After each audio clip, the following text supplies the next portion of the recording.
അപ്രതീക്ഷിത സംഭവ വികാസങ്ങളിലൂടെയാണ് രാജ്യം കടന്നു പോകുന്നത്. നാൾക്കുനാൾ ബീഹാർ തെരഞ്ഞെടുപ്പ് മുന്നിൽ കണ്ട BJP കളിക്കുന്ന കളികൾ എല്ലാവരെയും ഞെട്ടിക്കുകയാണ് എന്ന് തന്നെ പറയാം. ഉപരാഷ്ട്രപതിയുടെ രാജിക്ക് ഉത്തരം നൽകാൻ BJPയെ കൊണ്ടായില്ലെങ്കിലും അടുത്തു തന്നെ അതിലുള്ള മറ്റൊരു രാഷ്ട്രീയ നീക്കവുമായിട്ട് അവർ വരുമെന്ന കാര്യം ഉറപ്പാണ്. ഈ അടുത്തായിട്ട് സുപ്രീം കോടതിയുടെ ചില ഇടപെടലുകൾ കേന്ദ്രത്തിന് തലവേദന ഉണ്ടാക്കാറുണ്ട്.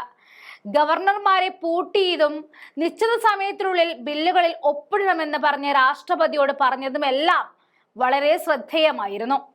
ഇപ്പോഴിതാ സുപ്രീം കോടതി പറയുന്നതൊന്നും വെറുതെയല്ല എന്നും ലക്ഷ്മണരേഖ വരച്ചാൽ വരച്ചതാണെന്നും തെളിയിക്കുകയാണ്. നിയമസഭകൾ പാസാക്കുന്ന ബില്ലുകളിൽ തീരുമാനമെടുക്കാൻ രാഷ്ട്രപതിക്കും ഗവർണർമാർക്കും സമയപരിധി നിശ്ചയിച്ച സുപ്രീം കോടതി വിധിയുടെ പശ്ചാത്തലത്തിൽ രാഷ്ട്രപതി ഭവൻ നൽകിയ റഫറൻസിൽ കേന്ദ്രത്തിനും സംസ്ഥാനങ്ങൾക്കും നോട്ടീസ് നൽകിക്കൊണ്ടാണ് തിരിഞ്ഞിരിക്കുന്നത്. രാഷ്ട്രപതിക്ക് സമയപരിധി ഏർപ്പെടുത്തുവാനും ഗവർണർമാരുടെ പെരുമാറ്റത്തിന് മാർഗനിർദ്ദേശങ്ങൾ നൽകുവാനും കഴിയുമോ എന്നതിൽ വ്യക്തത തേടിക്കൊണ്ടാണ് നോട്ടീസ്. ജസ്റ്റിസ് BR ഗവായ് അധ്യക്ഷനായ 5-അംഗ ബെഞ്ചാണ് റഫറൻസ് പരിഗണിക്കുന്നത്.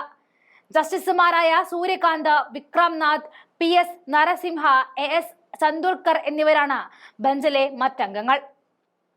റഫറൻസിന് നിലനിൽപ്പില്ല എന്ന് ഇന്നലെ കേസ് പരിഗണിച്ച ഉടൻ കേരളത്തിന് വേണ്ടി ഹാജരായ മുതിർന്ന അഭിഭാഷകൻ KK വേണുഗോപാലും തമിഴ്നാടിന് വേണ്ടി ഹാജരായ മുതിർന്ന അഭിഭാഷകൻ P വിൽസണും വാദിച്ചിരുന്നു. റഫറൻസിന്റെ നിലനിൽപ്പ് സംബന്ധിച്ച സംസ്ഥാനം നിലപാട് വ്യക്തമാക്കുമെന്നും കേരളം അറിയിച്ചിട്ടുണ്ട്. റഫറൻസിലെ പ്രശ്നങ്ങൾ ഇതിനകം തന്നെ തമിഴ്നാട് ഗവർണറുടെ കേസിലെ വിധിയിൽ ഉൾപ്പെട്ടിട്ടുണ്ടെന്നും തമിഴ്നാട് ചൂണ്ടിക്കാട്ടി. കേസിൽ അറ്റോർണി ജനറൽ R വെങ്കിട്ടരമണയോട് കോടതിയെ സഹായിക്കുവാനും ബെഞ്ച് അഭ്യർത്ഥിച്ചു. സോളിസിറ്റർ ജനറൽ തുഷാർ മേത്തയാണ് കേസിൽ കേന്ദ്രത്തിന് വേണ്ടി ഹാജരാകുക. 29-ന് കേസ് വീണ്ടും പരിഗണിക്കും. കേന്ദ്ര സർക്കാരും DMK ഭരിക്കുന്ന തമിഴ്നാടും തമ്മിലുള്ള ഏറ്റുമുട്ടലുമായി ബന്ധപ്പെട്ട കേസ് പരിഗണിക്കവെയാണ് രാഷ്ട്രപതിക്കും ഗവർണർക്കും സുപ്രീം കോടതി 3 മാസത്തെ സമയപരിധി നിശ്ചയിച്ച് ഉത്തരവിറക്കിയത്. സമയപരിധി ലംഘിച്ചാൽ സംസ്ഥാന സർക്കാരിന് കോടതിയെ സമീപിക്കാമെന്നും കോടതി വിധിച്ചിരുന്നു.